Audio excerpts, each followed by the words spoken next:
Hey looters, Flutes here. Today, I want to talk about barbarians, this time talking about their subclasses and which ones are the best and worst today on Flutes Loot.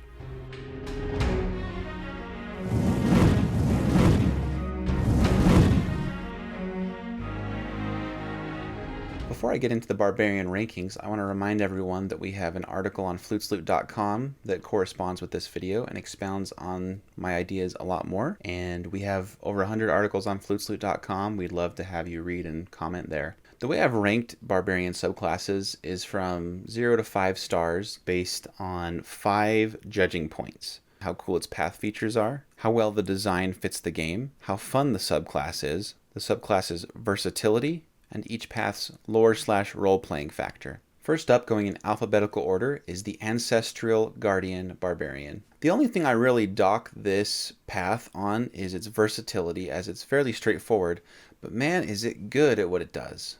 I give it 5 out of 5 stars. The Ancestral Guardian is full of flavor. It plays into a lot of cool cultures from the real world. I like to imagine Maori warriors who call upon their ancestors to fight as a barbarian in this way. The ancestors protect them, they protect your allies, they help you to mix up what the barbarian is capable of, because the barbarian is probably one of the most simple and well-designed classes in D&D 5e, so every subclass, I think, should just make it more versatile. Having said that, like I said, I docked it on versatility because it's mostly based on defensive abilities, and those abilities will mostly be used the same way every time.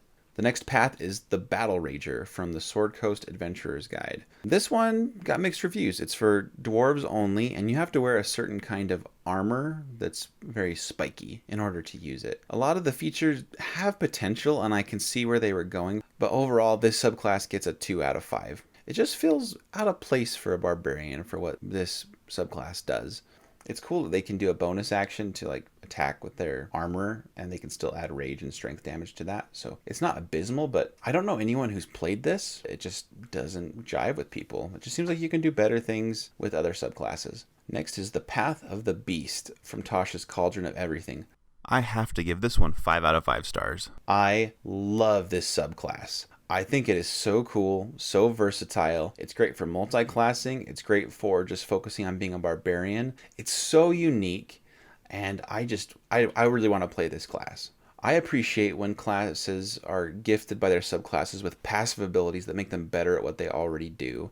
And this subclass allows you to climb as if you are concentrating on a spider climb spell. Super valuable, but you're not concentrating. You can swim, you can choose different kind of weapons to mutate your body to have claws to deal more attacks, or you can have a tail that it can be used defensively. You even get a bit of mind control where you can make an opponent rabid and use their reaction to attack someone. You can make a wizard like burn their counterspell reaction so they can't counterspell because their reaction was used attacking someone as you inject them with being rabid or some kind of mind control poison, toxin, that sort of thing. Then they can't opportunity attack you as well. You can really do a lot other than just like get them to attack someone. Using up their reaction will make them zad. Path of the Beast also seems to have really strong game design in that the way that they word certain things, I can tell that they've learned from past mistakes with subclasses where there's been too much like that you can exploit and they have to like errata. It seems like they've learned from their mistakes, and I think they worded things very carefully with this one. The Path of the Berserker from the Player's Handbook,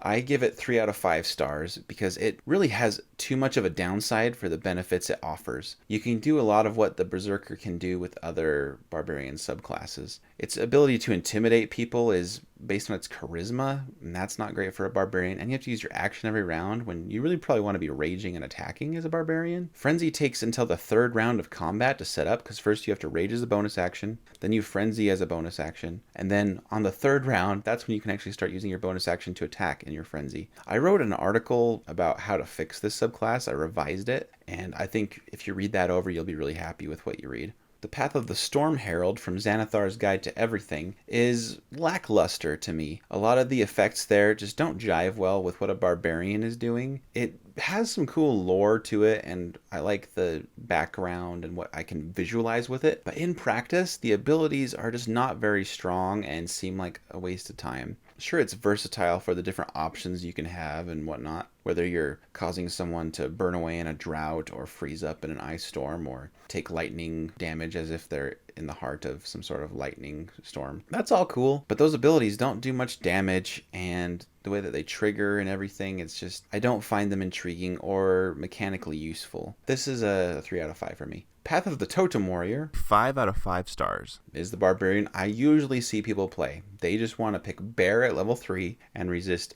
everything except psychic damage. I've seen a lot of posts on Reddit of people being like, I can't challenge this type of barbarian because it just is so hard to take down. I don't think that's necessarily a challenge. It's something to relish in, that you can easily make your player enjoy playing this class because they picked it to do one thing basically, and they just want to absorb damage like crazy. So let them. You don't have to pick bear. There are other options. Wolf, eagle, I think elk and tiger were the ones that were added in the Sword Coast Adventurer's Guide. And as you level up, bear might not always be the best one to choose. You can vary which ones you're choosing. That versatility is a big plus for me, that you can build different totem warriors in ways that adapt to the party they're in. It's also cool to play into the barbarian nature aspect and be able to like commune with animals and spirits, that sort of stuff. I'd like to see more players play into the whole like totem theme instead of just being like, I'm a barbarian and I resist damage, and they just like forget about the totem part, don't role play it or describe what they're carrying or anything. It's cool that like one of my players, she had a bear skin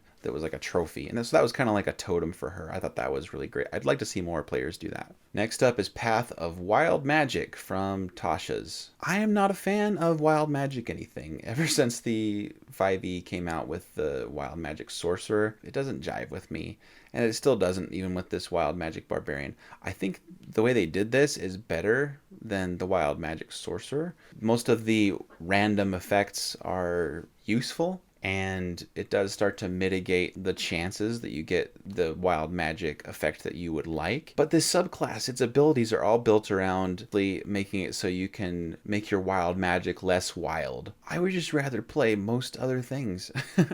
All power to the people who love wild magic. I often hear about people who play them on Reddit and in different YouTube videos. But the people I play with, they've never really played with it except in like one-offs, and that was enough for them. I also don't love that the wild magic barbarian has an ability that's basically like detect magic, but a little different.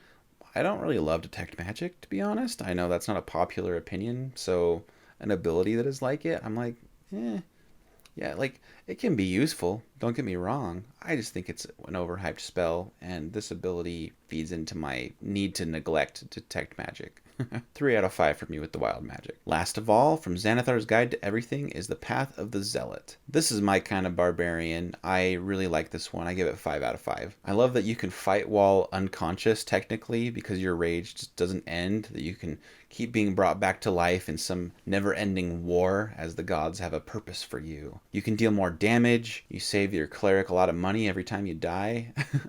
Keep in mind that you might have other problems from coming back to life a lot, especially if your DM's running lingering injuries or even madness. I wrote an article all about lingering injuries, so be careful. The whole fighting while unconscious thing just reminds me of Garo versus Super Allied Darkshine from One Punch Man in the manga, where they're fighting, and then Garo like is revealed to have been like asleep the whole time and unconscious. The Zealot kind of like reminds me of that concept, just very anime shonen stuff. I really like subclasses like the Path of the Zealot that kind of buff and enrich other parts of the game that already existed that maybe don't come up as often. Like Revivify is a spell that you always want to like keep on hand if it's available, just in case someone dies. But in this way, you actually enhance that spell because it won't cost anything to revive you, and you can kind of make yourself the sacrifice for the party and really play into that aspect. So I love that it encourages a different way of playing. Subclasses that do that are just the best to me. The Zealot also feels more like a berserker than the berserker. To me, this is the type of berserker like you just won't go down, you won't stop fighting, and when you do, like you're just brought back because you're just so rabid for war that death cannot keep you away from it. If I want to play a berserker based on rules as written, I'd probably play the Zealot more than the actual berserker subclass. So those are my thoughts on the barbarian subclasses. Each path is unique, but some are better than others and add more to the game than others. Aside from my ratings, my favorites are the Ancestral Guardian, the Zealot, and the Beast Barbarians. I really want to try out this Beast Barbarian. I think there's just so many possibilities that I can get behind there. Which barbarian paths are your favorites or your least favorites? Have you had good experiences or bad experiences with any of them? Do you disagree with me in any way? I put a lot of thought into these videos and articles, and I'm always open to having my mind changed. I've often updated articles based on suggestions in the comments. If you have anything to discuss, I would love to hear it. To do so, just cast message down in the comments below, or go to flutesloot.com and leave me a comment on my barbarian ranking article. That'll do it for today. Check out flutesloot.com, bookmark it, subscribe to our channel, and like this video. Really helps us out a lot. This is Flutes saying happy adventuring. Have a nice day.